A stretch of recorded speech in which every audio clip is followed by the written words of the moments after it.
So hey everyone, welcome back to another quick and very interesting tutorial, where in this quick tutorial I'm going to show you how you can fix this issue of your iPhone whenever you faces it. For example, that says your iPhone is findable but you are still not able to turn your iPhone on.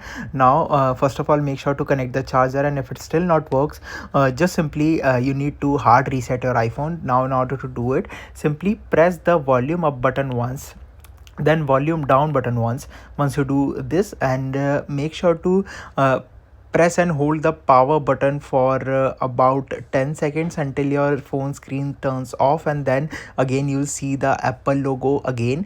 And once you do this process, your iPhone will hard reset, and that will definitely gonna fix the issue for you.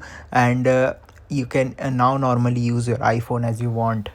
Alright, so that's it for this tutorial. I hope this video will be helpful for you. Make sure to hit the like button and subscribe button for more such helpful and interesting tutorials. See you in the next one. Take care.